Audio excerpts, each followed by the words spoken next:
দেখুন, এর আগে একাধিক অভিযোগ উঠেছে এসআইআর এর ফর্ম পূরণে। কখনো শ্বশুরকে বাবা দেখিয়ে, কখনো বাড়ির মালিককে বাবা পরিচয় দেখানোর অভিযোগ উঠেছে।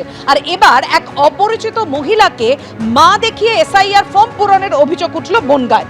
বনগাঁ পুরসভার 22 নম্বর ওয়ার্ডে ফর্ম জমার অভিযোগ ভাই বোনের বিরুদ্ধে। জানতে পেরে মহকুমা শাসকের কাছে লিখিত অভিযোগ দায়ের করেছেন মহিলা।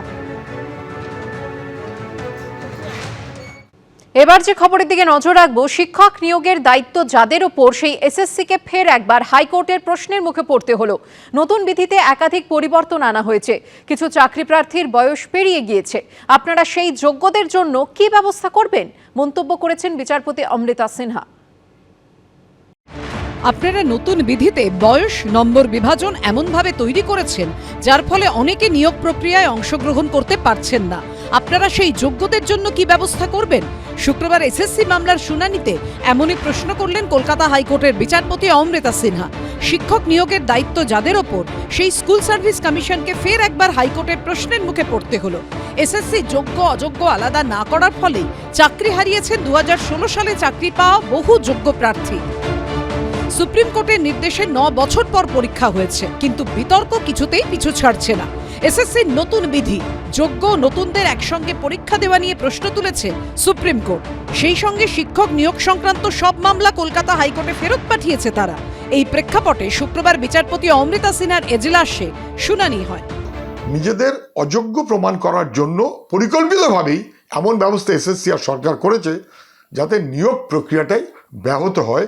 16 নিয়োগ, তার সঙ্গে অন্য বাকি জিনিস জড়িয়ে দিয়ে নানান রকম বেনিয়মি আর বেআইনি কারবারের মধ্যে এসএসসি ইচ্ছাকৃতভাবে যুক্ত হয়েছে, যাতে চাকরি না হয়, টাকাটা যাতে সরকারের খরচ না হয়, টাকা যাতে লুট করতে পারে।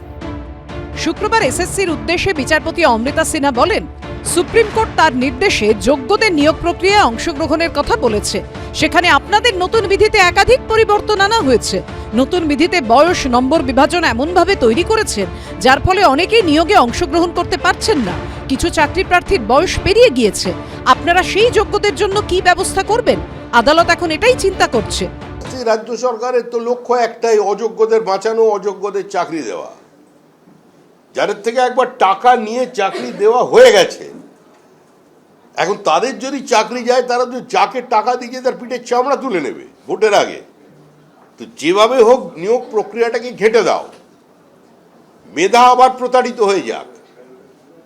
অযোগ্যদের নিয়ে এসো, তাদের 10 নম্বর করে গ্রেস দিয়ে দাও, তাও আবার ইন্টারভিউ এর আগে। তো এইভাবেই তো চলছে। এই যে নির্দিষ্ট প্রসেস, সেটা নিয়ে যে সুপ্রিম কোর্টের যে জবাবদিহি করার, সেটা এসএসসি বা রাজ্য সরকার অবশ্যই করবে। যদি কোনো টেকনিক্যাল আর্গুমেন্ট থাকে, হাইকোর্টের যদি কিছু নির্দিষ্ট প্রশ্ন থাকে, সেটা এসএসসি তাদের মতো করে দেবে, তাদের কি ভাবনা চিন্তা আছে। এখন মূল প্রশ্ন হলো, ফের কি পরীক্ষা হবে? তাহলে যোগ্য চাকরিহারাদের কি হবে? 31শে ডিসেম্বর অবধি তাদের চাকরি ও বেতনের মেয়াদ। তার মধ্যে কি যাবতীয় জটিলতার অবসান হবে? তা না হলে কি হবে? সৌভিক মজুমদার, রঞ্জিত সাউ ও শিবাশিস মৌলিকের রিপোর্ট, এবিপি আনন্দ।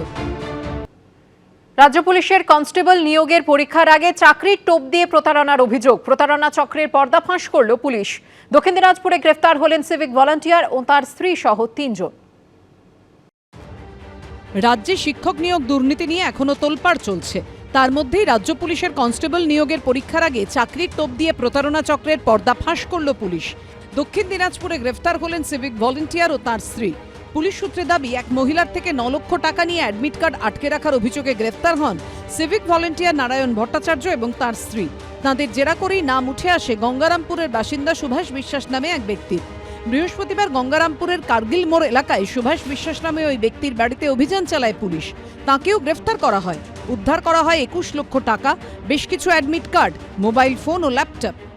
কালকে আমরা সুভাষ বিশ্বাস বলে একটা লোককে গঙ্গারামপুর এরিয়া থেকে অ্যারেস্ট করলাম। ওর বাড়িতে রেড করা হয়েছে। সার্চের পরে আমরা প্রায় 20,87,000 টাকা আর একটা ল্যাপটপ, 3টা মোবাইল, তার সাথে সাথে কিছু ডকুমেন্টস এক্সাম রিলেটেড, ওটা সিজ করা হয়েছে। এর কি ওই চাকরি দেওয়ার নাম করে টাকা তুলছিল? হ্যাঁ। পুলিশ সূত্রে দাবি, প্রতারণার পর সুভাষ বিশ্বাসের কাছে সেই টাকা জমা রাখত ধৃত সিভিক ভলান্টিয়ার। সে চাকরি দেওয়ার নাম করে প্রচুর অ্যাডমিট কার্ড তার বাড়ি থেকে সিজ হয়েছে, অ্যাডমিট কার্ড এবং নানা রকম নথিপত্র।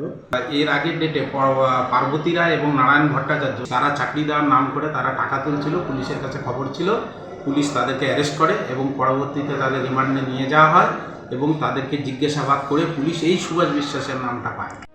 শুক্রবার ধৃত সুভাষ বিশ্বাসকে আদালতে পেশ করা হলে তাকে 6 দিনের পুলিশ হেফাজতের নির্দেশ দেওয়া হয়।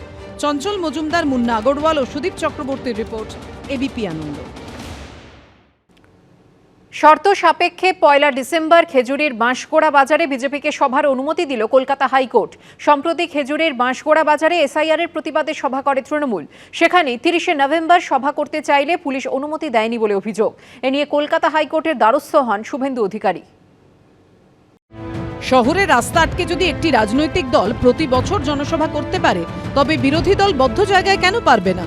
পূর্ব মেদিনীপুরের খেজুরিতে জনসভার অনুমতি মামলায় 21শে জুলাইয়ের প্রসঙ্গ তুললেন শুভেন্দু অধিকারীর আইনজীবী। শর্ত সাপেক্ষে 1 ডিসেম্বর বিজেপিকে সভার অনুমতিও দিল কলকাতা হাইকোর্ট। সম্প্রতি খেজুরির বাঁশগোড়া বাজারে এসআইআর এর প্রতিবাদে সভা করে তৃণমূল। সেখানেই 30শে নভেম্বর সভা করতে চাইলে পুলিশ অনুমতি দেয়নি বলে অভিযোগ। এই নিয়ে কলকাতা হাইকোর্টের দ্বারস্থ হন শুভেন্দু অধিকারী। সেই মামলায় এদিন শুভেন্দু অধিকারীকে শর্ত সাপেক্ষে 1 ডিসেম্বর সভার অনুমতি দিলেন কলকাতা হাইকোর্টের বিচারপতি শুভ্রা ঘোষ।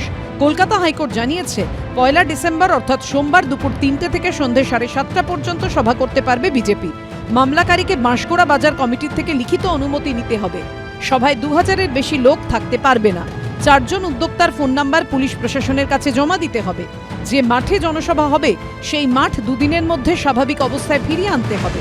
আমরা দেখেছি অদ্ভুতভাবে ওরা সবসময় বলে যে আমাদের অনুমতি দেয়নি। কেন সেটা তো জানতে হবে প্রত্যেকটির ক্ষেত্রে। হয়তো ওখানে আরেকটি সভা আছে, হয়তো ওখানে সভা করার মতো জায়গা নেই, সভা আর কতজন হবে সেটা বলবে না। যেমন মিছিলের ক্ষেত্রে মিছিল করব, রুট বলবো না, তা হয় নাকি? অনুমতি পাবেন না, তারপর হাইকোর্টে দ্বারস্থ হবে। এটা মানে কোর্ট পর্যন্ত বলে দেয় যে আপনি রুটটা নির্দিষ্ট করুন আর বলে দিন লোক সংখ্যা কত হবে এবং অমুক সময় শেষ করতে হবে। শিলিগুড়িতে হয়েছিল। ফলে একটা রুলস তো আপনাকে ফলো করতে হবে। সম্প্রতি পানিহাটি এবং বর্ধমানে কর্মসূচির জন্য কলকাতা হাইকোর্টে গিয়ে কর্মসূচির অনুমতি নেন শুভেন্দু অধিকারী।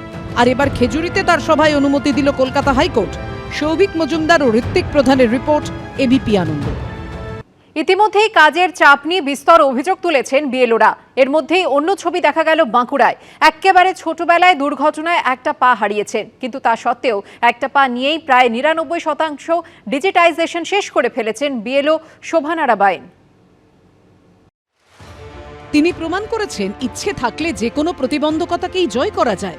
এসআইআর নিয়ে বিএলওদের একাংশ যখন কাজের চাপের অভিযোগ তুলছেন, তখন একেবারে অন্য ছবি দেখা গেল বাঁকুড়ায়।